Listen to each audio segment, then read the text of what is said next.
Let's open the Bible, John chapter 18. Kaya buksan po natin sa Biblia, sa aklat po ng 1, Kapitulo 18.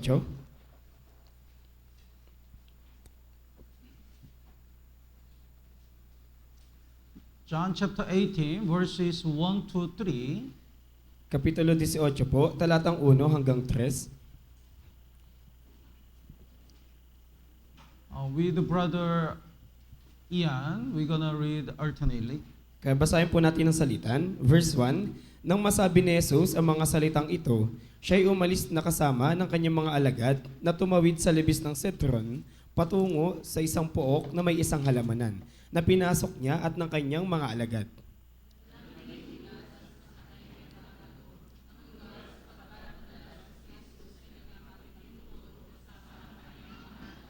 Verse 3, Kaya't si Judas ay nagdala ng pulutong ng mga kawal at ng mga punong kawal mula sa mga punong pari at mga pariseyo at pumunta roon na may mga ilawan, mga sulo at mga sandata. And verses 39 and 40, let's read it together. 3, 2, 1. Ngunit kayo'y may kaugalian na maaari kong pakawalan ng isang tao para sa inyo sa Pasko.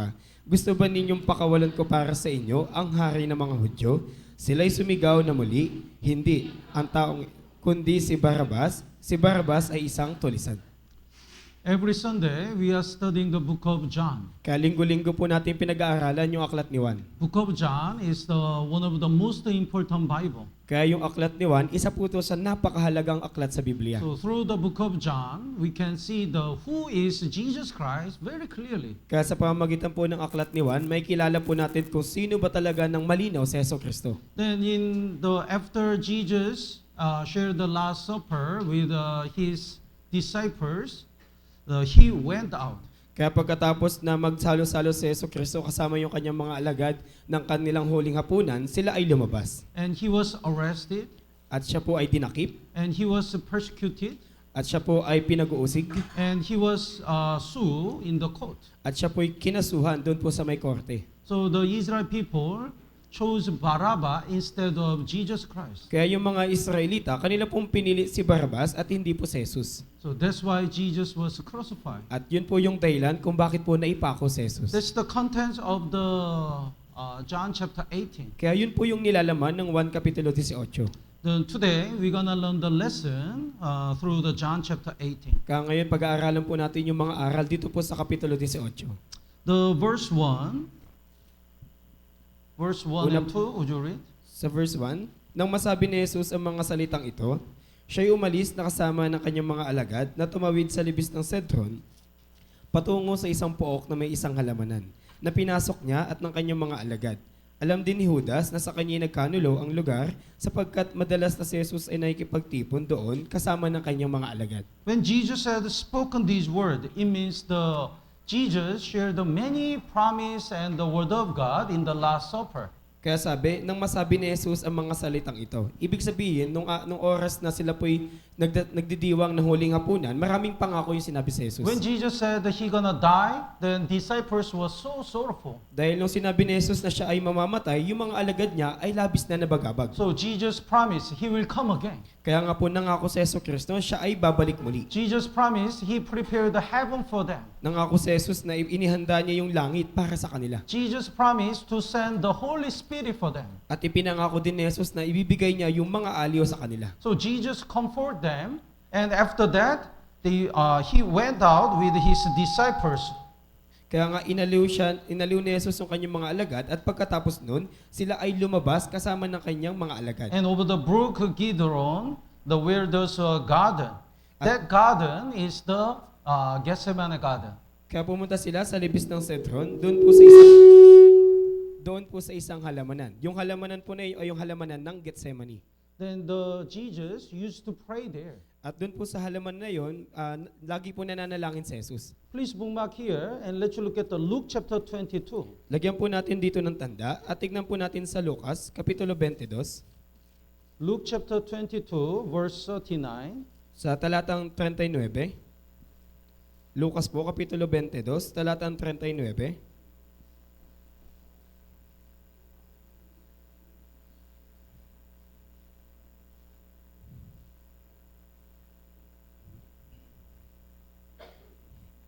the 39 and 40, would you read? At siya'y lumabas at pumaroon gaya ng kanyang nakaugalian sa bundok ng mga olibo at sumunod naman sa kanya ang mga alagad. Nang siya'y dumating sa pook na iyon ay sinabi niya sa kanila, manalangin kayo upang hindi kayo pumasok sa panahon ng pagsubok.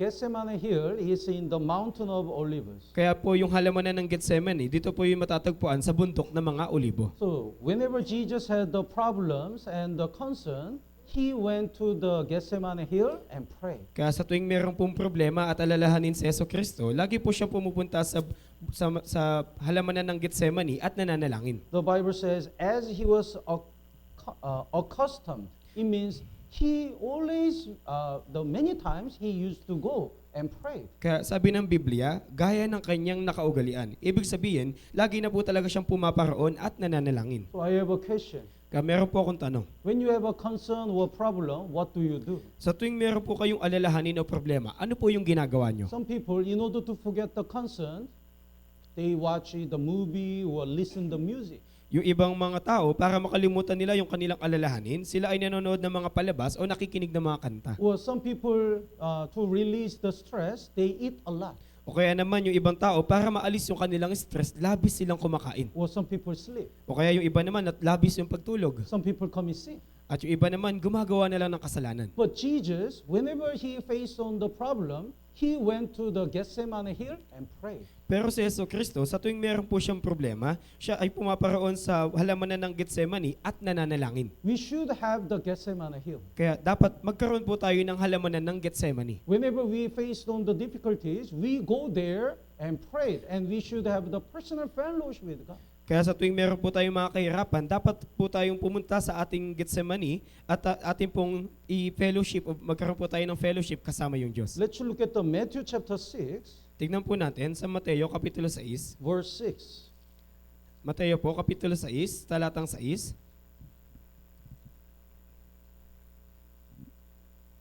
Matthew chapter 6, verse 6. Basahin po natin ng sabay-sabay. 3, 2, 1. Ngunit kapag ikaw ay mananalangin, pumasok ka sa iyong silid, at pagkasara mo ng iyong pinto ay manalangin ka sa iyong ama na nasa lihim, at ang iyong ama na nakakakita ng mga lihim ay gagantimpalaan ka. I went to the fiesta one day, Kaya nung may isang araw, ako po'y pumunta sa isang pista, and they turn on the music so loudly. at sila'y nagpatugtog ng napakalakas. So when I talk to my friend, we had to shout. Kaya habang kinakausap ko yung kaibigan ko, kailangan ko sumigaw. What do you want to eat? Ano ba yung gusto mong kainin? I cannot hear. Hindi kita marinig. Bulalo. Gusto mong bulalo? What did you say? Anong sabi mo? This is so noisy, so we couldn't communicate. Kaya dahil napakaingay doon, kaya hindi kami makapag-usap. If our heart is so noisy because of the worldly things, we cannot talk to God. Kaya gaya po nito, kung yung ating puso ay punong-puno ng mga makasanlibotang na bagay na maingay, hindi po natin kayang makausap yung Diyos. Somebody asked me, the pastor, the verse 6 says, when you pray, go into your room. But I don't have my room. Kaya meron nagsabi sa akin, pastor, sabi ng Biblia, kapag daw mananalangin, pumasok sa iyong silid. Kaso wala naman ako sariling silid. So he's not talking about literally the room. Kaya hindi ito tumutukoy sa literal na kwarto. Go into your room means you have to have the time to have a personal fellowship with God. Kaya yung kahulugan po ng sarili mong silid, dapat po ay magkaroon ka ng oras para magkaroon ng personal na fellowship sa Panginoon. At the time, Jesus said, when you pray, go into your room, and when you have shut your door, pray to your Father, who is in the secret place. Shut your door.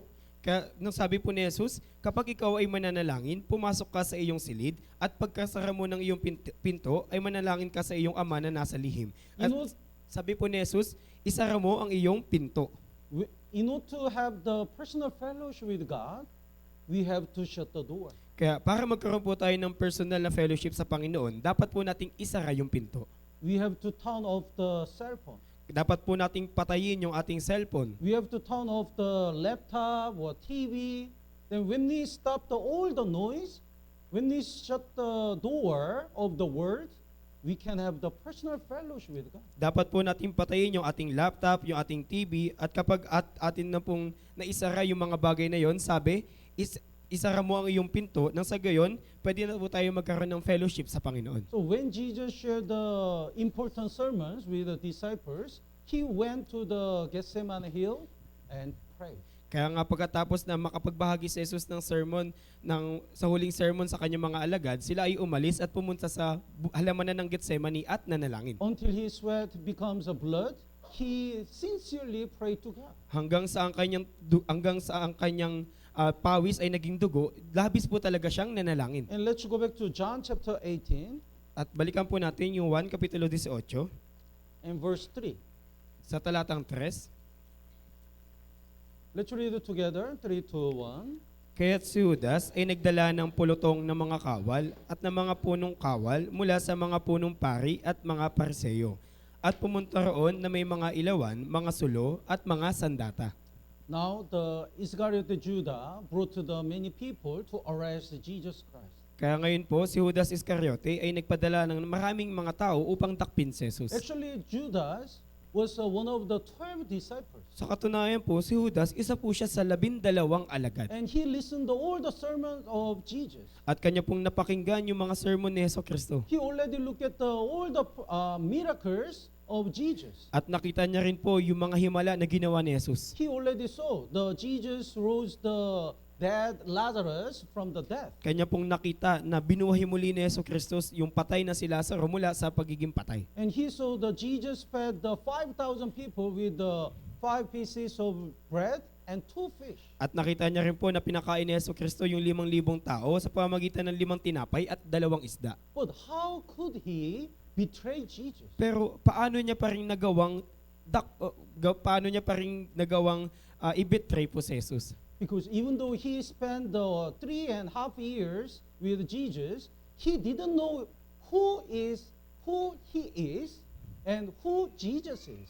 Pero kahit na nakasama niya na po si Jesucristo sa loob ng 3.5 taon, hindi niya pa rin po kilala kung sino talaga siya at kung sino talaga si Jesus. He didn't know he was a terrible sinner who will go to hell. Hindi niya po alam na siya ay terribling makasalanan na mapupunta sa impyerno. If he really know his eternal destiny, he probably asked the forgiveness of sin to Jesus. Dahil kung alam niya talaga yung kanyang kahahantungang eternal sa susunod na buhay, dapat po siya nangingi ng kapatawaran ng mga kasalanan kay Jesus. But he only focused on the worldly things. Pero nakatuon lang kasi siya sa mga makasanlibutang bagay. So in John chapter 12, Maria offered the costly oil to Jesus. Kaya sa 1 Kapitulo 12, si Maria po, siya po ay naghandog ng mamahaling pabango kay Jesus. That time, the Iscariot Judas got angry. At sa oras po na yun, si Judas Iscariote ay nagalit. He said, if you sell the costly oil and help the poor people, that will be much better. Kaya sabi niya, kung ipinagbili na lang sana yung mamahaling pabango na yan at ibinigay sa mga dukha, mas mabuti yun. But Bible says, this he said, not that he cared the poor.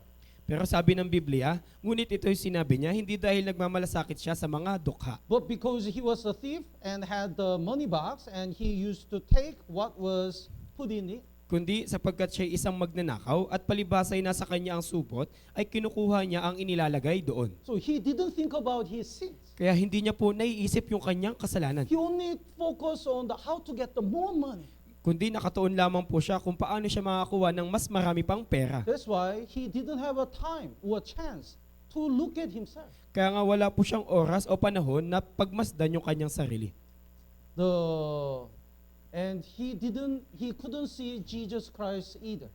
At hindi niya na rin po nakita si Jesucristo. That's why he betrayed Jesus. Kaya yun po yung dahilan kung bakit niya po ipinagkanulo si Jesus. What about Peter? Paano naman po si Pedro? Peter was different. Di ba si Pedro, kakaiba po siya. Let's look at the Luke chapter 5.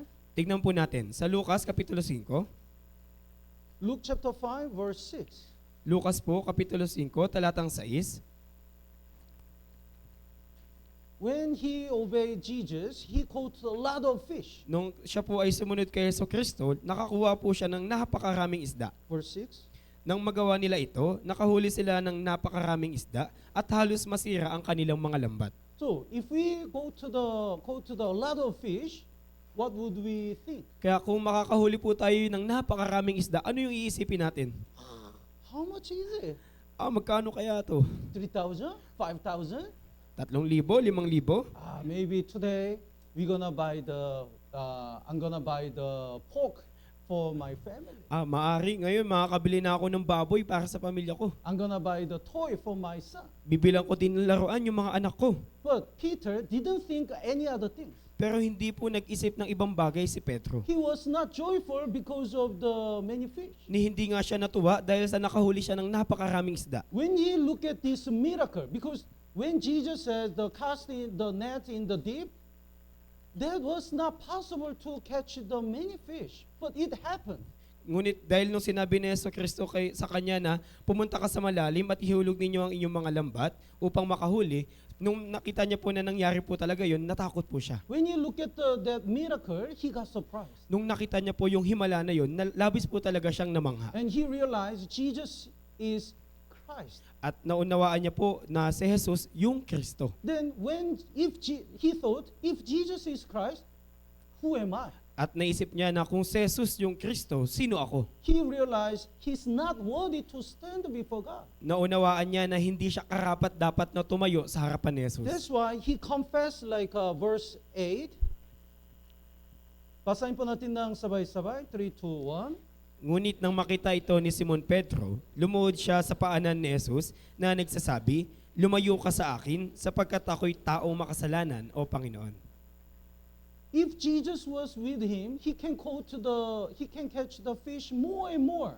Di ba kung tutusin, kung lagi niya po makakasama si Jesus, mas higit pa siya makakuha ng mas maraming isda. But he says, "Depart from me, because I'm not worthy to be with you." Pero sabi po niya, lumayo ka sa akin dahil hindi ako karapat-dapat na makasama mo. He says, "I'm sinful man, O Lord." Dahil sabi niya, ako'y taong makasalanan, O Panginoon. When we conduct a Bible seminar, some people look at themselves. Kaya sa tuwing nagkakaroon po tayo ng Bible seminar, may ilang tao na sinisiyasat yung sarili nila. When they listen the sin session, they reflect themselves. Kapag nakikinig sila ng session ng tungkol sa kasalanan, kanilang nakikita yung sarili nila. Oh Lord, I'm terrible sinner. Sinasabi nila, "O Panginoon, ako'y terribleng makasalanan." What should I do? Ano yung dapat kong gawin? These people can get salvation. Kaya yung mga ganung uri ng tao, maaari po silang maligtas. They can find what Jesus did for them. Maaari nilang matagpuan kung ano yung ginawa ni Jesucristo para sa kanila. But even though they listen the Bible seminar,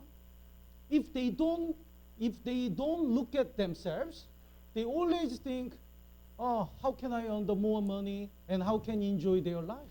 Pero kapag kahit nakinig sila ng Bible seminar, pero kung yung puso nila ay kung paano sila kikita ng pera o magiging masaya sila sa kanilang buhay, hindi po talaga nila mauunawaan yung kalagayan nila sa harapan ng Diyos. They cannot get salvation. At hindi rin po sila maliligtas. So, Iscariot Judas, he didn't have any space to realize who he is and who Jesus is. Kaya kay Judas Iscariote, wala pong puwang sa kanyang puso na maunawaan kung sino talaga siya kung nikilalanin si Jesucristo. Because his heart is full of worldly desire. Dahil yung kanyang puso ay punong-puno ng mga makasanlibutang pagnanais. Let's look at the Hebrew chapter 1. Tingnan po natin sa Hebreo Kapitulo 1. Who is Jesus? Kaya sino ba si Jesus? The verse 1 and 2, would you read? Sa Hebreo po, Kapitulo 1, talatang 1 hanggang 2 po. Babasahin ko. 1, verse 1 and 2. Noong unang panahon, ang Diyos ay nagsalita sa ating mga ninuno sa iba't ibang panahon at sa iba't ibang paraan sa pamamagitan ng mga propeta. Subalit sa mga huling araw na ito, ay nagsalita siya sa atin sa pamamagitan ng anak, na kanyang itinalagang tagapagmana ng lahat ng mga bagay, na sa pamamagitan din niya ginawa ang mga sanlibutan. So verse 1 and 2 are talking about Jesus Christ. Kaya yung talata 1 hanggang 2, ito po tumutukoy kung sino talaga si Jesus. Then the last part in verse 2, through whom? Through Jesus also he made the Word. The God the Father made the Word with Jesus. Kaya sabi po, sa huling parte ng talatang 2, nasa pamamagitan din niya ni Jesucristo ginawa ang mga sanlibutan. Kaya yung Diyos Ama at si Jesucristo, sila po yung gumawa ng sanlibutan. So Jesus Christ is God himself. Kaya si Creator. Jesucristo po, siya din po yung Diyos mismo, yung manlilikha. That's why the verse 3, basahin po natin ng sabay-sabay, 3, 2, 1. Siya ang kaningningan ng kaluwalhatian ng Diyos at tunay na larawan ng kanyang likas at kanyang inaalalayan ang lahat ng bagay sa pamamagitan ng kapangyarihan ng kanyang salita. Nang magawa na niya ang paglilinis ng mga kasalanan, siya ay umupo sa kanan ng kamahalan sa kaitaasan. Even though he is a God himself, he came to this world as a form of man. Kaya kahit na siya po yung Diyos mismo, siya po ay pumarito sa sanlibutan sa anyo ng tao. In order to take away all our sins, he came to this world. Para alisin yung lahat nating kasalanan, siya ay pumarito sa sanlibutan. And when he died on the cross, he said, tapos na, natupad na. At nang siya po'y mamatay sa krus, sabi niya, tapos na, natupad na. It means he redeemed all our past, present, the future sin. Ibig sabihin po nun, natubos niya na po yung ating kasalanan noon, kasalanan ngayon, hanggang sa hinaharap. So the last part in verse 3, when he had by himself purged our sins, sat down at the right hand of the majesty on high. Jesus is sitting in the right hand of God the Father. Kaya sabi sa talatang 3 sa huling parte, nang magawa na niya ang paglilinis ng mga kasalanan, siya ay umupo sa kanan ng kamahalan sa kaitaasan. Kaya si Jesucristo ay nakaupo sa kanang sa kanang upuan ng Diyos. Now I'm standing because my duty is not finished. Kaya ngayon po, nakatayo po ako dahil hindi pa po tapos yung kailangan kong gampanan. But when I finish the sermon, I can sit down, take a rest. Pero pag natapos ko na po yung sermon, pwede na po akong umupo at magpahinga. Jesus sat down.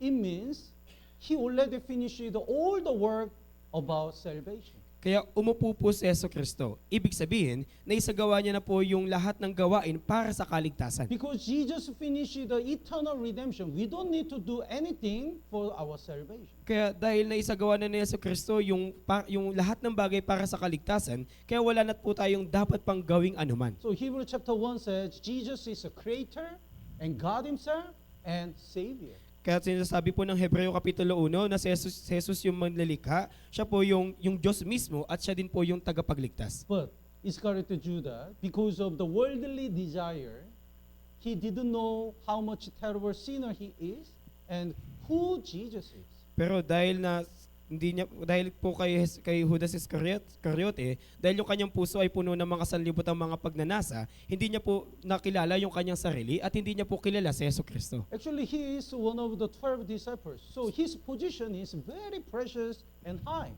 Sa katunayan, siya po ay isa sa mga alagad. Kaya yung kanya pong posisyon ay napakahalaga at napakataas. So he could be an apostle to be used, who is used by God for the gospel. Kaya maaari sana siya maging apostol na gagamitin ng Diyos para sa ebanghelyo. But he couldn't be used by God because of the material things. Pero hindi po siya magamit ng Diyos dahil sa mga material na bagay. So this time, many people cannot get salvation because of the worldly desire. Kaya sa panahon natin, maraming tao yung hindi po maligtas-ligtas dahil sa mga makasanlibutang pagnanasa. When we invite the people, and even though they listen the Bible seminar, they cannot realize the eternal redemption. Kaya sa tuwing na iniimbitahan natin yung mga tao at sa tuwing nakikinig sila ng mga Bible seminar, hindi po nila maunawaan yung walang hanggang katubusan. While they are listening the word of God, they always think about the worldly things. Dahil sa tuwing nakikinig sila ng salita ng Diyos, yung nasa kanilang kaisipan ay yung mga makasanlibutang bagay. That's why people cannot get salvation. Kaya yun po yung unang dahilan kung ba't hindi po maligtas-ligtas yung mga tao. And let's go back to John chapter 18, verse 3 again. At balikan po natin yung 1 Kapitulo 18, talatang 3. When Judas brought to the many people to arrest the Jesus Christ, they came, the last part, they came there with the lanterns, torches, and weapons. Kaya nang makapagdala na po si Judas na maraming tao upang takpin si Jesus, meron po silang bitbit, yung mga ilawan, mga sulo at mga sandata.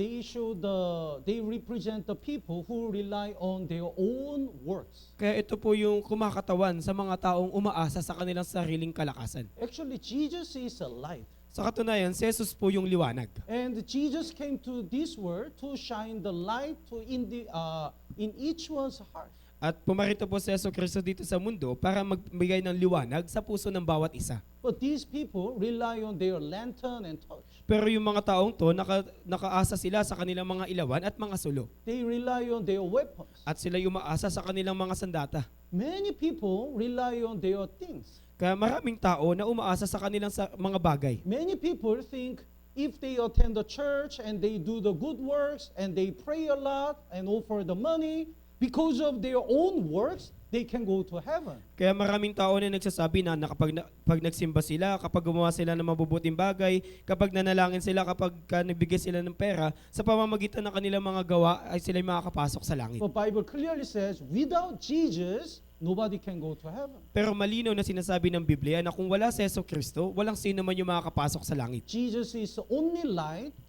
who can guide us to the heaven. Kaya si Jesucristo lamang po yung liwanag o ilaw para maggabayan po tayo patungo sa langit. And chapter 18, verse 4 to 6, At sa talatang 4 hanggang 6 po, would you read?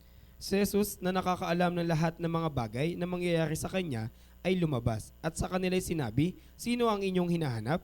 Sumagot sila, "Si Jesus na taga Nazaret." Sinabi sa kanila ni Jesus, "Ako nga iyon." Si Judas na nagkanulo sa kanya ay nakatayong kasama nila. Verse 6, nang sabihin ni Jesus sa kanila, "Ako nga," umurong sila at bumagsak sa lupa.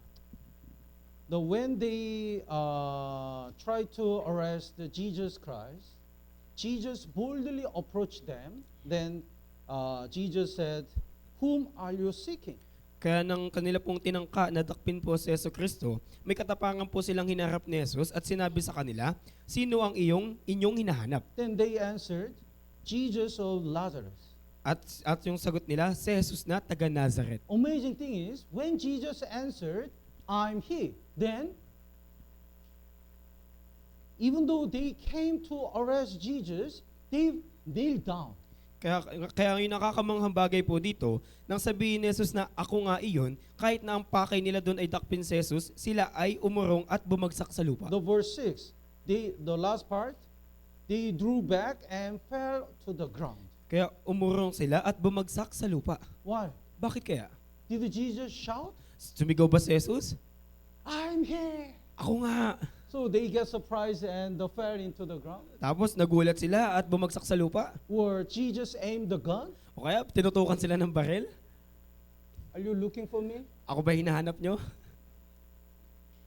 So they fell to the ground. Kaya sila'y bumagsak sa lupa. Jesus didn't do anything. Kaya walang ginawang anuman si Jesus. Jesus softly answered, "I'm he."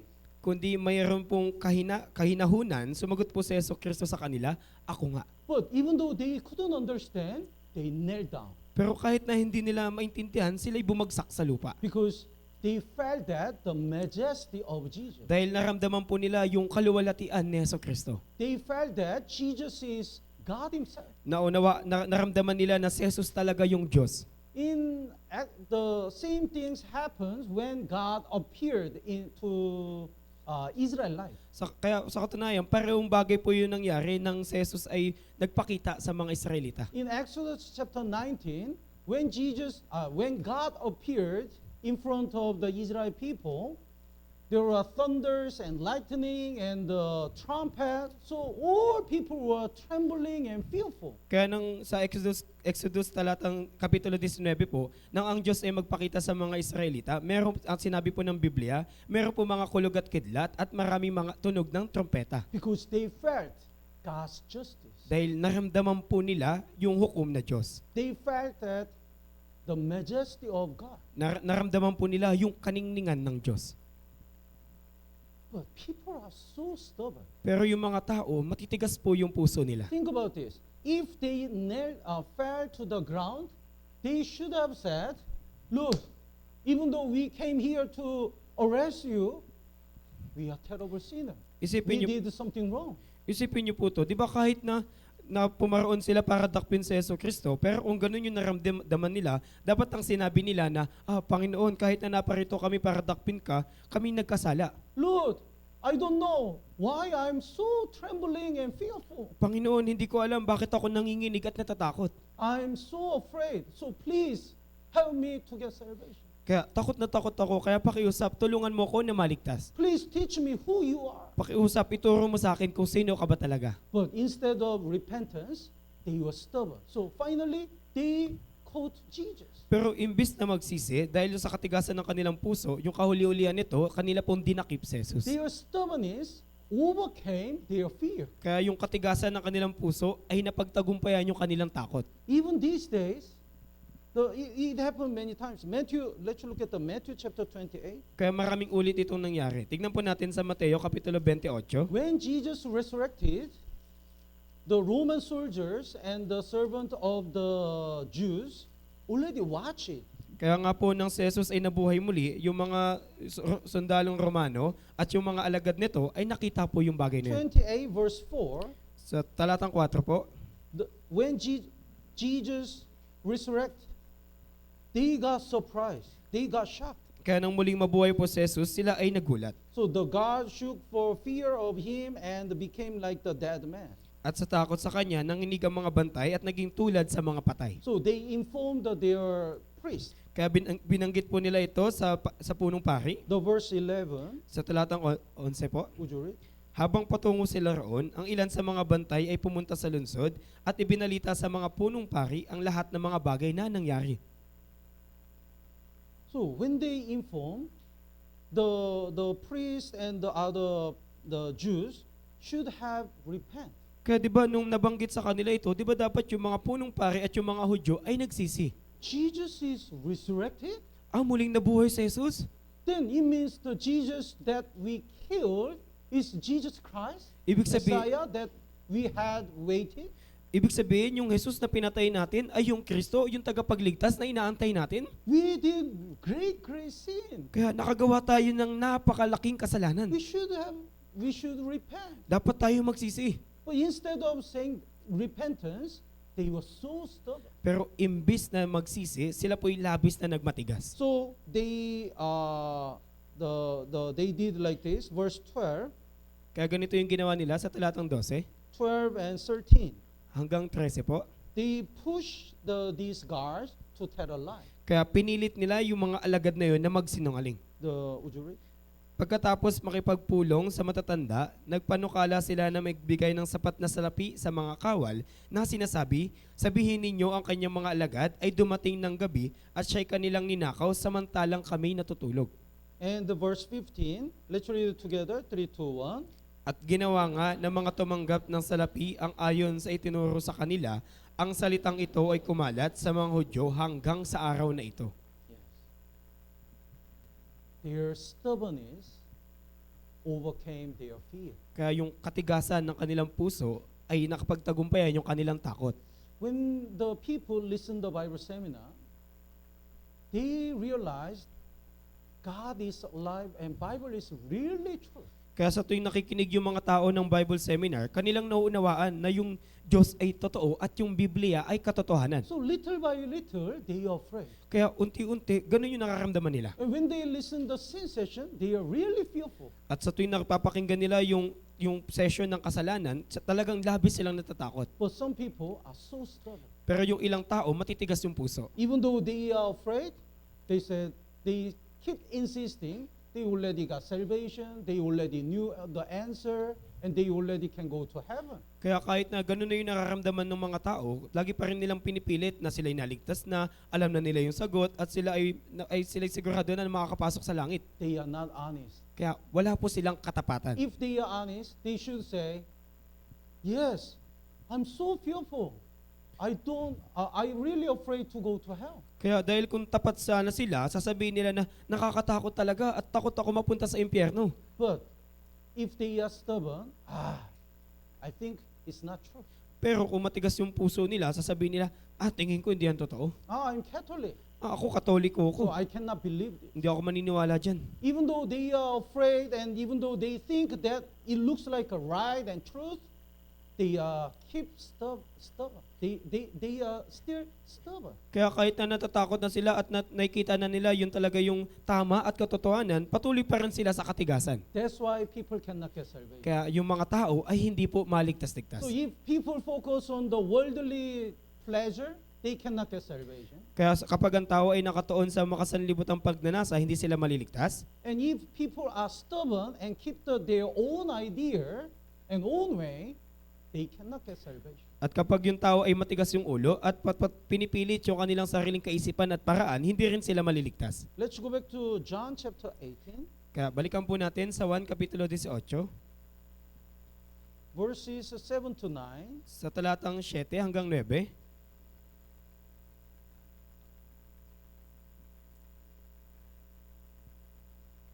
John chapter 18, verses 7 to 9. Would you read?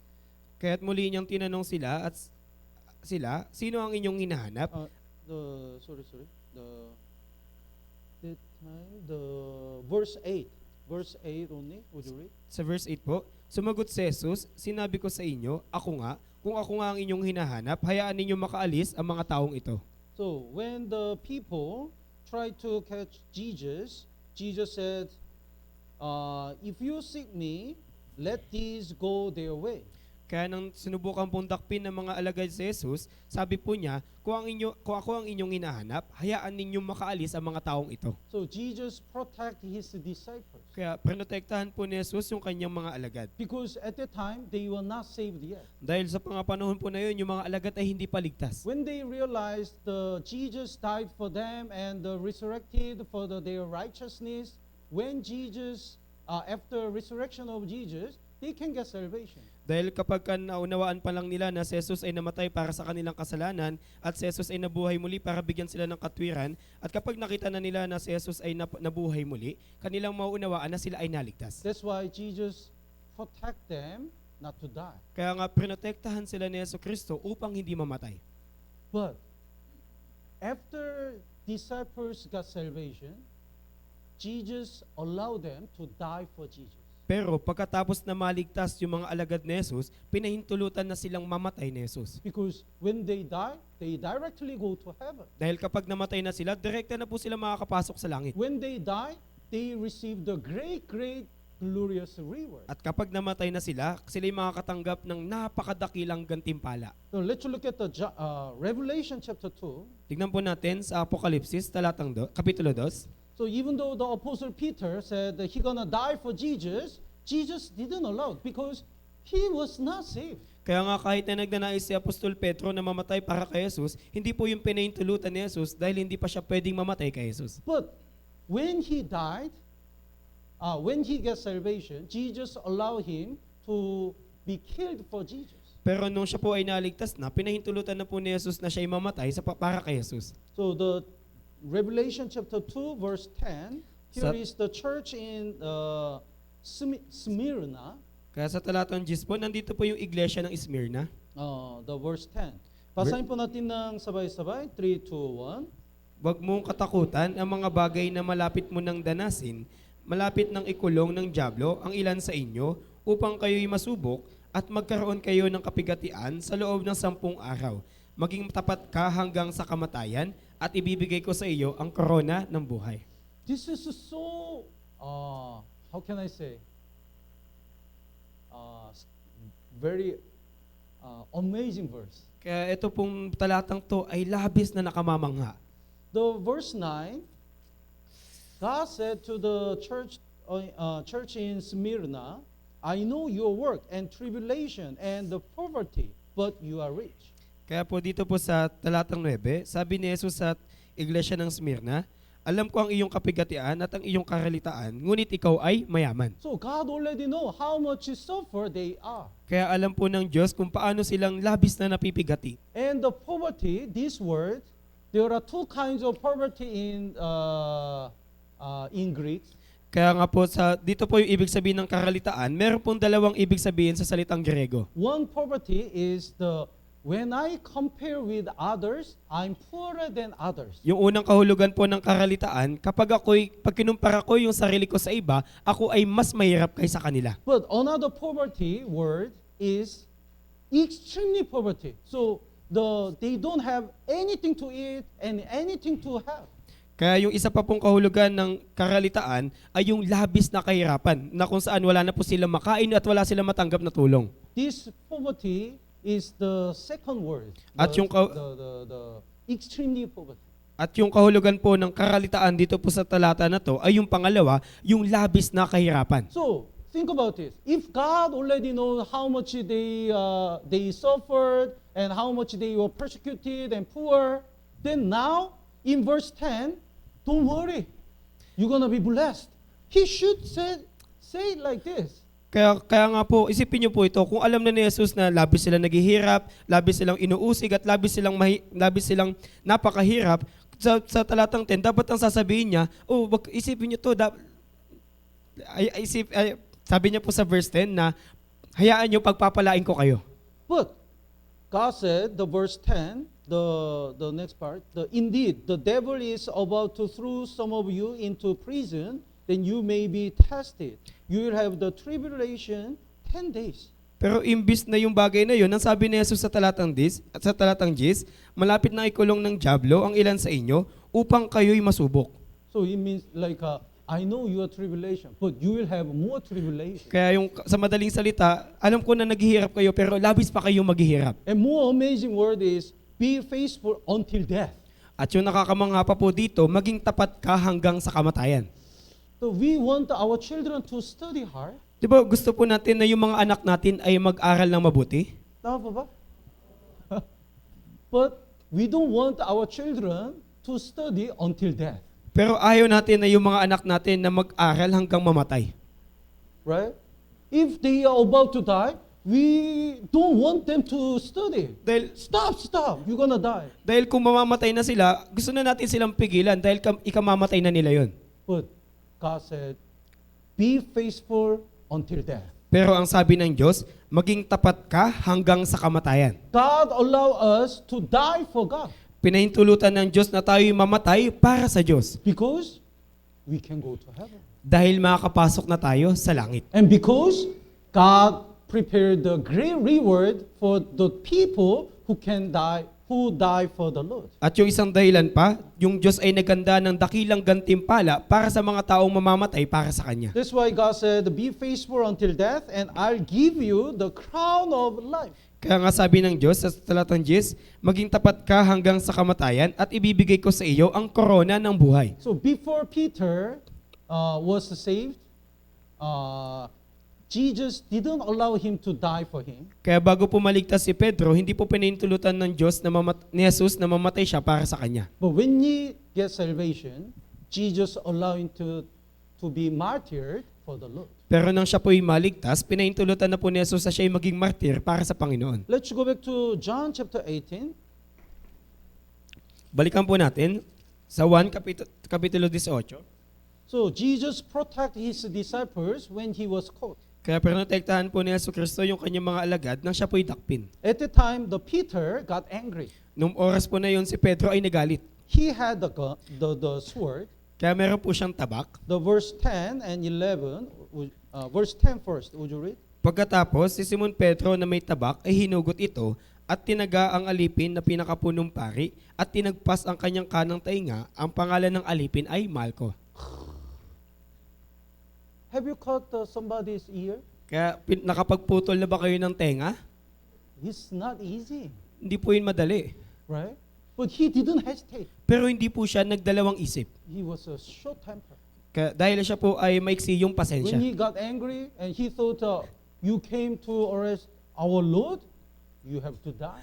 Kaya dahil kapag nagalit po siya at naintindihan niya, pumarito kayo para takpin yung Panginoon namin, dapat kayong mamatay. He used to say to Jesus, he will protect Jesus. Dahil palagi niya po sinasabi kay Jesus na poprotektahan ko si Jesus. So he thought, this is the chance. Kaya naisip niya, ay ito na yung pagkakataon. He cut the ear of Michael. Kaya kanya pong pinutol yung tenga ni Malco. Then the Jesus didn't allow. At hindi po yun pinayagan ni Jesus. The verse 11, basahin po natin ng sabay-sabay. 3, 2, 1. Kaya't sinabi ni Jesus kay Pedro, ibalik mo ang iyong tabak sa kaluban, hindi ko ba iinuman ng kopang ibinigay sa akin ng Ama? This is important. Put your sword into the sheath. Kaya napakalaga po nito. Sabi, ibalik mo ang iyong tabak sa kaluban. Even though we have a sword, not using it is important. Kaya kahit na meron tayong tabak, yung hindi po sa paggamit nito ay yung po yung mahalaga. Peter was too emotional, Kaya emotional po si Pedro, but Jesus was not. pero si Jesus hindi.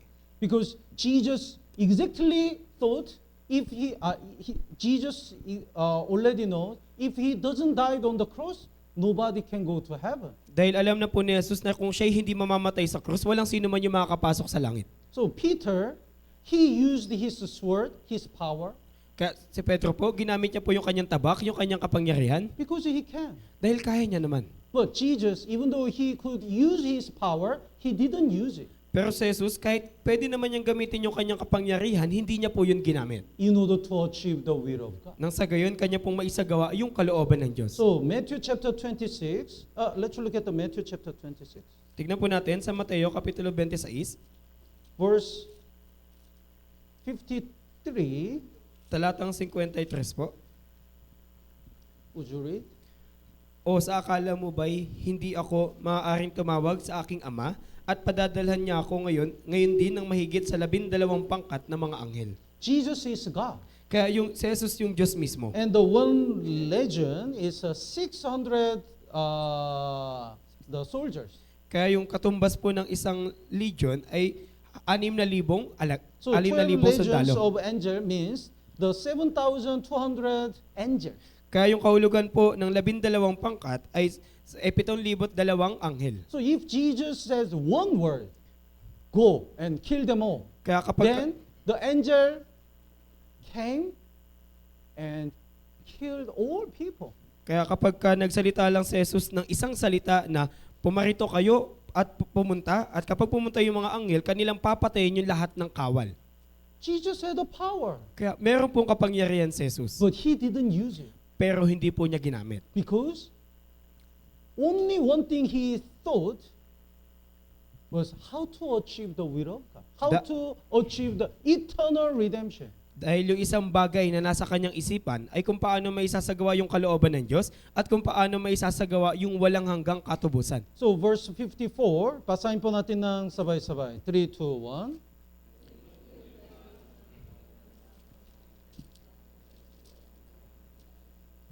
Matthew chapter 26, verse Verse- 54. Right? So, Jesus only thought how to fulfill the will of God. Kaya lagi lamang po ni Jesus, lagi lamang pong iniisip ni Jesus na kung paano niya maisasagawa yung kalooban ng Diyos. Even though we have a power and we can say something, we don't do. That is important. Kaya kahit po meron po tayong karapatan at pwede tayong magsalita, wag po muna nating gawin. Yun po In yung the mahalaga. church, sometimes some people make me get angry. Kaya sa loob po ng church, minsan po, meron pong tao na ginagalit ako. I have so many things to debate. Kaya marami akong bagay na gusto sanang ipagtalunan. I can say, you also did these things wrong, and this wrong, that wrong things. I can say so many things, right? Kaya pwede ako magsalita sa kanila na, di ba, ginawa mo itong bagay na to, itong bagay na to, itong mga maling bagay na to. Marami akong bagay na pwedeng sabihin. But we don't say that Pero hindi po dapat natin yung sabihin. because we want to achieve the will of God. Dahil gusto po nating isagawa yung kalooban ng Diyos. So the people who don't express anger, they don't express their anger not because they cannot get angry. Kaya yung mga tao, hindi po nila pinapakita yung kanilang galit, hindi dahil sa hindi sila marunong magalit. Naintindihan po? They don't say bad words not because they cannot say bad words. Kaya hindi sila nagsasalita ng mga masasakit na bagay dahil hindi dahil sa hindi nila yun kaya. They don't cut the ear because they cannot cut the ear. Okay. Not because they cannot cut the ear. Kaya hindi nila pinuputol yung tenga, hindi dahil sa hindi nila kaya. If they get angry and say the bad word, our unity is broken. That's why, in order to achieve the will of God, they stop. Kaya nga dahil kapag nagalit sila at nagsalita ng masakit na bagay, yung ating pagkakaisa ay mawawasak. Kaya nga hindi may isasagawa yung kalooban ng Diyos, kaya tumitigil na lamang sila. That is the matured Christian. At yun po yung wastong gulang na Kristiyano. The Peter was too emotional and childish, but Jesus stopped him Kaya si Pedro masyado siyang emosyonal at isip bata, pero pinigilan siya ni Jesus. because he only focused on how to achieve the will of God. Dahil nakatuon lamang po si Jesus kung paano po isasagawa yung kalooban ng Diyos. Let's look at the 1 Corinthians chapter 10. Kaya tingnan po natin sa unang Korinto, Kapitulo 10, 1 Corinthians chapter 10, verse 23. sa talatang 23 po, unang Korinto, Kapitulo 10, talatang 23. Verse 23, basahin po 23 and 24, basahin po natin ng sabay-sabay. 3, 2, 1. Lahat ng mga bagay ay matuwid, ngunit hindi lahat ng bagay ay makakabuti. Lahat ng mga bagay ay matuwid, ngunit hindi lahat ng mga bagay ay makakapagpatibay. Huwag hanapin ng sinuman ang kanyang sariling kapakanan, kundi ang kapakanan ng iba. Yes. There are some things, some rules, which are very clearly mentioned in the Bible. Kaya may mga patakaran po na malinaw na binabanggit sa Biblia. Then everyone knows that is a sin. At alam po ng lahat na yun ay kasalanan. But there are so many things which are mentioned, which are not mentioned in the Bible clearly. Pero marami din bagay na hindi po malinaw na pinaliwanag sa Biblia. But if we think it's gonna bother the other brethren's the faith, then it's very clear whether we can do it or better not to do it. Pero kung yung gagawin natin ay makakaabala sa mga kapatid, dun po dapat natin isipin kung gagawin pa ba natin ito o hindi. Before, long time ago, one sister wear the very small clothes. Kaya noon, meron pong isang sister na nakasuot ng napakaiksing suot. Maybe she's very poor, that's why the clothes is very small. Kaya mahirap siya, kaya maiksi yung suot niya. And the pants is very small. Ganun din po yung kanya pong pantalon, napakaiksi. And when she attend the church, I couldn't look at her At nung pumunta sa church, hindi ako makatingin sa kanya. because she is poor, so I feel compassion. Kaya maaaring mahirap siya, kaya naawa ako.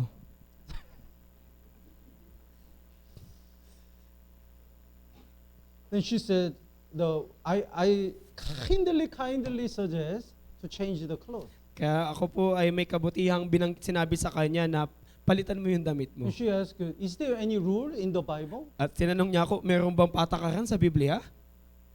There is no rules. The how many centimeter and what kind of cotton you can wear. There is no rule in the Bible. Sa katunayan, wala naman pong patakaran sa Biblia kung kanong sentimetro o kung ano yung tela na gagamitin natin. But Bible clearly says, even though everything is allowed, it's not good to do everything. Pero malinaw na sinasabi ng Biblia na kahit lahat ng bagay ay pinapahintulutan na, pero huwag nating gawin lahat ng bagay. If we consider the others, and especially the weak brethren, it's better to wear the proper clothes. Dahil kung isasaalang-alang natin yung ibang tao, lalong-lalo na yung mga mahihinang kapatid, mas mabuti nang magsuot ng magandang kasuotan. Some brethren playing the game in the church. Tapos yung ibang mga kapatid pa, naglalaro ng games sa church. They listen the worldly music in the church. Nakikinig sila ng mga makasanlibotang kanta dito sa church. They said, is there any Bible verse not to do it? At sabi nila, meron ba sa Biblia na sinasabi wag gagawin yon? We don't have. Wala po. But we already know it bothers brethren. Pero alam na natin, di ba, na ito ay nakakaabala sa mga kapatid. So if we are not childish and if we are matured Christian, we can consider the others. Dahil kaya nga kung hindi po tayo isip bata, kundi meron na tayong wastong gulang, hindi na iisipin na po natin kung paano isaalang-alang yung iba. Some people don't distinguish honesty and rudeness. Dahil yung iba hindi po nila naiisip o natutukoy kung ano yung katapatan at kabutihan. Honesty, Katapatan. katapatan. One sister says, Pastor, I'm not hypocrite. I'm honest. At may sister na nagsabi, pastor, ayoko mag-ipokrito. Totoo lang ako sa sarili ko. So I used to listen to worldly music. That's why I listen to worldly music even in the church. Dahil nakasanayan ko na makinig ng makasanlibotang kanta, kaya ginagawa ko yun pati sa church. I'm honest. Dahil tapat ako. If I don't listen here, I'm hypocrite. Dahil kung di ako makikinig dito sa church, ipokrito ako nun. She doesn't understand the rudeness is different from honesty. Hindi niya po naintindihan na yung katapatan at yung kabutihan ay magkaiba. Some people try to cover their rudeness with the so-called honesty. Kaya may ilang tao na kanila pong tinatakpan yung kanilang kagaspangan sa kanila pong sinasabi na katapatan. If she doesn't consider what the church is and who brethren are, she's very rude. Dahil kung hindi niya po iniisip kung ano yung church at kung ano yung mga kapatid, siya po ay magaspang. 나인tindihan po? That's why if we become mature, the more matured we become, the more we can consider others. Kaya kung paano po tayo nagkakaroon ng wastong gulang, ganun po natin isasaalang-alang yung iba. We think about rather than the focusing on the what we want to do, we focus on the how to achieve the will of God in the church. Kaya imbis na isipin natin kung ano yung dapat nating gawin, dapat po natin pagtuunan ng pansin kung paano natin may isasagawa yung kalooban ng Diyos sa loob ng church. When we become mature. At doon po yung panahon na tayo ay wastong gulang na. So Jesus, he didn't use his power because if he didn't die on the cross, nobody can go to heaven. Kaya hindi po ginamit ni Jesus yung kanyang kapangyarihan dahil kung hindi po siya mamamatay sa krus, walang sino man yung makakapasok sa langit. Let's go back to John chapter 18. Kaya balikan po natin sa 1 Kapitulo 18. Then Jesus was caught and the people brought him to the priest first. Kaya si Jesus po ay dinakip at dinala po muna siya sa pari. At the time, the Peter followed Jesus. At sa panahon po na yun, sinundan po siya ni Petro. But he kept the distance because he was afraid. Pero siya ay nagkaroon ng distansya dahil natatakot po siya. Then other people asked him, "You are the one of the disciples of Jesus." Kaya may mga tao na nagtanong sa kanya, hindi ba ikaw ay isa sa mga alagad ni Jesus? Then verse 17, he said, "I'm not." At sa talatang 17, sabi niya, hindi. Where is Peter who was so brave and even cut the ear of Malchus? Kaya nasa na yung Pedro na napakatapang, na kayang gapasin yung tenga ni Malchus. Now he's not brave. Pero ngayon, duwag na po siya. He denied Jesus. Kanya pong ipinagkaila si Jesus. Then verse 25, At sa verse 25 po,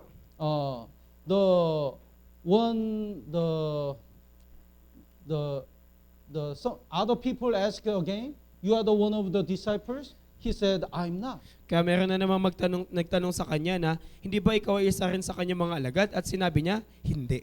Then verse 27, basahin po natin ng sabay-sabay, 3, 2, 1. Muling nagkaila si Pedro at kaagad tumilaok ang isang manok. Yes. He denied Jesus 3 times. Kaya kanya pong ipinagkaila si Jesus ng 3 ulit. So even though he looked courageous and brave, that was not real courage. Kaya kahit na mukha na po siyang matapang, pero hindi po yun yung tunay na katapangan. But when he really gets salvation, he get the real courage. He become really brave. Pero nang siya po ay naligtas na, nakatanggap po siya ng tunay na katapangan, kaya labis po siya naging matapang. That's why when he gets salvation, he never denied Jesus. Kaya nga po, simula nung naligtas po siya, hindi niya na po ipinagkaila si Jesus. He boldly offered his life for the gospel. Kundi may katapangan po niyang inialay yung kanyang buhay para kay Jesus at sa Ebanghelyo. So, but at that time, his faith was not stable. Pero sa panahon po na to, yung kanya pong pananampalataya ay hindi pa po ganap. And also he was not saved yet. At hindi pa rin po siya ligtas. That's why even though he used to say that, even though all other people deny Jesus, I'll not deny you. Kaya nga kahit paulit-ulit niya sinasabi na kahit ipagkaila ka nila, hindi kita ipagkakanulo. But Jesus said, before the rooster cried, you will deny me 3 times. Pero sinabi ni Jesus na bago tumilaok ang manok, ako'y ipagkakaila mo ng 3 ulit. Jesus already knew how much weak Apostle Peter was. Kaya alam po ni Jesus kung gaano po kahina si Apostol Pedro. So according to the record, it says whenever the rooster cried, there was tears in his eyes. Kaya ayon po sa talaan, sa tuwing tumitilaok po yung manok, meron pong luha sa mata ni Pedro. Probably he really hate the fried chicken. Kaya maaari ayaw niya po sa fried chicken. Ayaw. What do you call it? The manok adobo? Adobong manok po. Adobong manok? Probably he didn't eat the adobo manok. Kaya maaari hindi din siya kumakain ng adobong manok. Ayaw ko. Because it always remind me my food. Dahil yun po yung nagpapaalala sa kanya ng kanyang kahangalan. Whenever I look at the chicken, I felt guilty. Kaya sa tuwing nakikita niyo yung manok, labis po siya nababagabag. But actually, that is a blessing. Pero sa katunayan, pagpapala po yun. Because whenever he hear the roosters crying, he remember that without the grace of God, I'm not here. Dahil ito po yung pagpapala, dahil sa tuwing narinig niya po yung pagtilaok ng manok, naiintindihan niya na kung wala yung biyaya ng Diyos, wala ako dito. Let's look at the John chapter 21, Kaya tingnan po natin sa 1 Kapitulo 21, verse 3. sa talatang 3 po. Verse 3,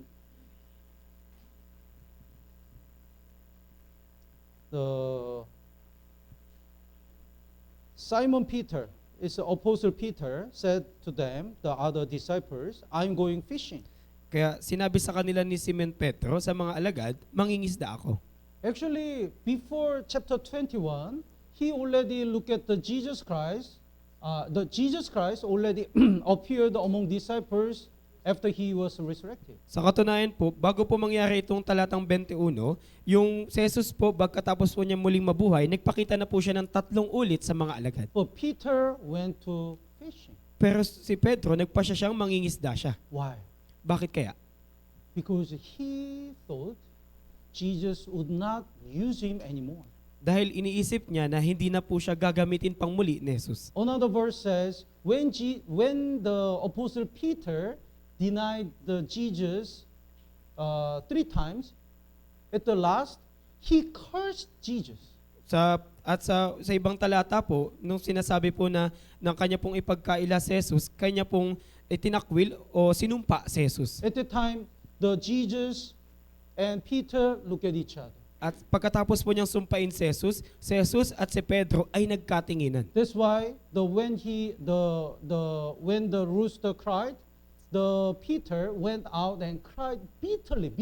Kaya nga po nung narinig niya po yung pagtilaok ng manok, si Pedro ay lumabas at labis na umiyak. So he probably thought, even though Jesus is resurrected, I'm not worthy to be used by God anymore. Kaya maaari yung nasa isip niya, na kahit na muling nabuhay si Jesus, hindi na ako karapat dapat na gamitin pang muli ng Diyos. Jesus saw him, even though the other disciples encouraged him, he thought, Jesus already saw me denying 3 times. Kaya kahit na anong pilit o himok ng mga ibang alagad sa kanya pa rin iniisip na, nakita ko ni Jesus na aking pinagkaila siya ng 3 ulit. I don't have a chance anymore. Wala na akong pagkakataon pang muli. He will hate me. Magagalit siya sa akin. So he went to fishing. Kaya nagpasya po siyang mangisda na lang. But what happened in chapter 21? Pero ano ba yung nangyari dito po sa talatang 21? Jesus visited him again. Binisita po muli siya ni Jesus. And Jesus said, do you love me? At sabi ni Jesus sa kanya, minamahal mo ba ako? It means I'm still loving you. And do you love me? Ibig sabihin, minamahal pa kita. Pero minamahal mo ba ako? Jesus kept asking 3 times, do you love me? Do you love me? Do you love me? Kaya paulit-ulit na tinatanong siya ni Jesus ng 3 ulit, na minamahal mo ba ako? Because the Apostle Peter denied 3 times, Jesus asked 3 times. Dahil 3 ulit na ipinagkaila ni Apostol Pedro si Jesus, kaya tinanong siyang muli ni Jesus ng 3 ulit. And Jesus gave him another chance to be used by God. At binigyan siyang muli ng pagkakataon ni Jesus na magamit po muli ng Diyos. That's why even though he made the big mistake, since that time, he never denied Jesus. Kaya nga kahit nakagawa po siya ng napakalaking kasalanan, mula po ng oras po na yun, hindi niya na po ipinagkaila si Jesus. He really want to devote all his life for the Lord. Kundi kanya na pong ibinigay yung buong buhay niya sa Panginoon. And let's go back to John chapter 18. At balikan po natin sa 1 Kapitulo 18. We don't have enough time. Let's go to the verse 39 and 40. Kaya sa talatang 39 hanggang 40 po. So when Jesus was caught and finally he was sent to Pilato, Kaya nang si Jesus ay nadakip na, yung kahuli-ulihan, siya po ay pinadala kay Pilato. then the Pilato asked, Pilato already know Jesus is sinless. Kaya naunawaan na po ni Pilato na si Jesus ay walang kasalanan. So he brought to the Barabbas who is a great criminal. Kaya inilabas niya po si Barabas na isa pong tulisan. Then he asked, whom you want to release? At tinanong niya yung mga Hudyo, sino ang nais ninyong pakawalan ko? Then the verse 40, basahin po natin ng sabay-sabay. 3, 2, 1. Sila'y sumigaw na muli, hindi ang taong ito, kundi si Barabas ay isang tulisan. Yes, they chose Barabbas. Kaya kanila pong pinili si Barabas. That's why they were cursed for 2,000 years. Kaya yun po yung dahilan kung bakit sila'y sinumpa sa loob ng 2,000 taon. This is the price of their choice. Ito po yung bayad sa kanila pong pagpipili. So we can see the importance of each choice Kaya may through kita, the John chapter 18. kaya may kita po natin dito yung kahalagahan ng pagpili dito po sa talata na kapitulo 18. Between Jesus and 30 silvers, Iscariot the Judah chose 30 silvers. Kaya sa harapan ni Jesus at ng 30 pilak, si Judas Iscariote, yung pinili po niya ay yung 30 pilak. That's why he went to hell. Kaya siya po'y napunta sa impyerno. And Pilate, between Jesus and the evaluation of Jews, he chose the evaluation of Jews. At para kay Pilato naman, sa harapan ni Jesus at sa mga sinasabi ng mga Hudyo, kanya pong pinili yung mga opinion ng mga Hudyo. That's why he allowed the Jesus to die. Kaya pinaintulutan niya pong mamatay si Jesus. And the Jews, between Jesus and Barabbas, they chose Barabbas. At para naman sa mga Hudyo, sa pagitan ni Jesus at ni Barabas, kanila pong pinili si Barabas. That's why, because of their choice, they have been cursed for 2,000 years. Kaya dahil po sa kanilang mga pagpili, sila po'y sinumpa sa loob ng 2,000 taon. Let's look at the Deuteronomy chapter 30. Kaya tingnan po natin sa Deuteronomio, talatang 30. Deuteronomy chapter 30, verse 19. Sa talatang 19 po, Deuteronomio, kapitulo 30, talatang 19.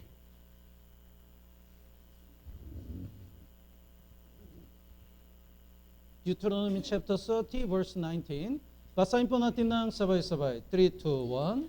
Tinatawagan ko ang langit at ang lupa bilang saksi laban sa inyo sa araw na ito na aking inilagay sa harapan mo ang buhay at kamatayan, ang pagpapala at sumpa. Kaya't piliin mo at ng iyong binhi ang buhay upang ikaw ay mabuhay. We have a free will.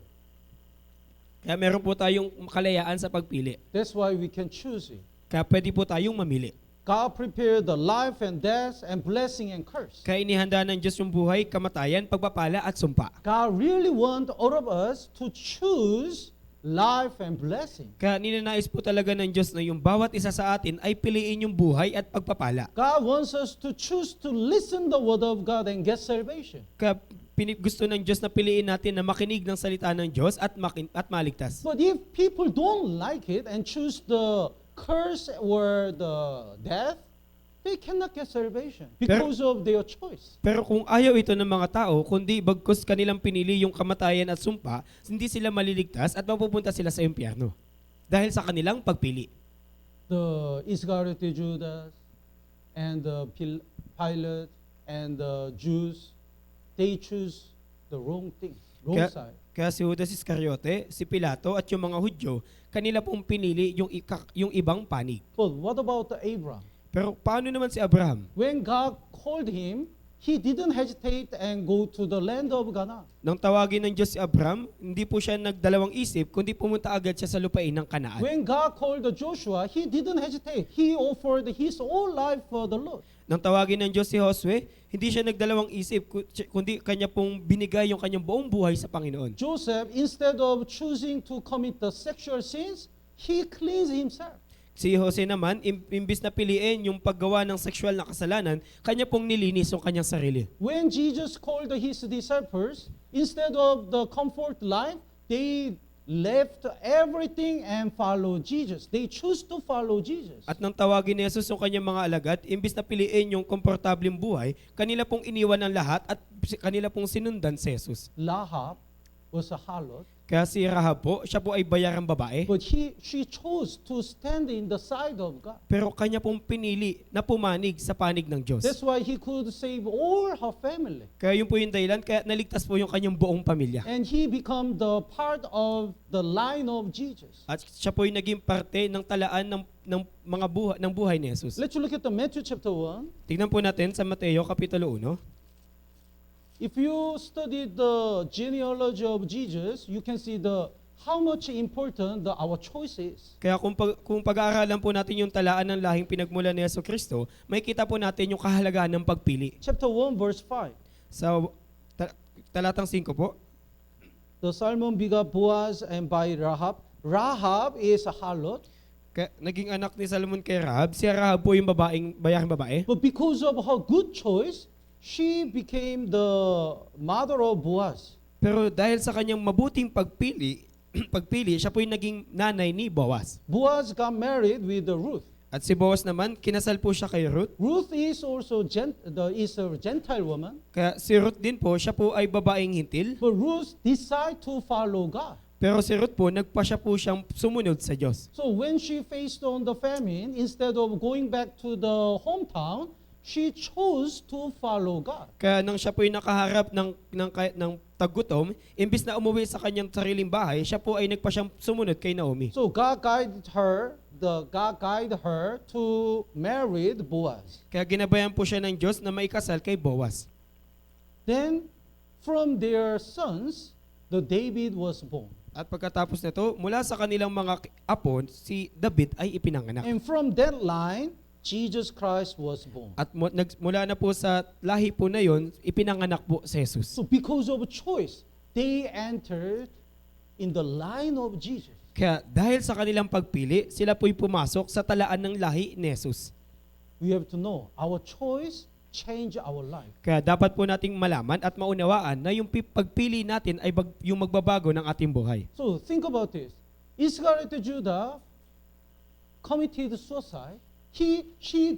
Before Jesus was resurrected. Kaya isipin niyo po to, si Judas Iscariote ay nagpakamatay bago pa mabuhay muli si Jesus. He chose to commit suicide. Kaya siya po yung pumili na magpakamatay. Sometimes when I visit the brothers and sisters who are absent many weeks, they are shy to come back. Kaya minsan sa tuwing binibisita ko yung mga kapatid na matagal nang hindi nakakadalo sa church, sila po ay nahihiya. Oh, I'm shy. Pastor, nahihiya ako. I'm worried how other brethren think about me. Inaalala ko kung ano yung iniisip ng mga kapatid sa akin. So they choose not to come back. Kaya pinili po nilang wag nang bumalik. That's their choice. Yun po yung pagpili nila. That's why they cannot be used by God anymore. Kaya yun po yung dahilan kaya hindi na po sila magamit pang muli ng Diyos. They become more evil and worldly. Sila'y nagiging masama na at labis na makamundo. They don't have any fruit. At wala na silang bunga. But some brethren, yes, I have to return. Pero may ibang mga kapatid, opo, pastor, kailangan kong bumalik. They choose to return. At pinipili nilang bumalik. Then like Apostle Peter, Jesus welcomed him and give him another chance to be used by God. Kaya gaya ni Apostol Pedro, winelcome po siya ni Jesus at binigyan pa ng pagkakataon na magamit pang muli ng Diyos. Everyone can make a mistake. Kaya bawat isa po sa atin ay magkakamali. Like Apostle Peter. Gaya ni Apostol Pedro, But when God gives us another chance, our choice is very important. Whether we keep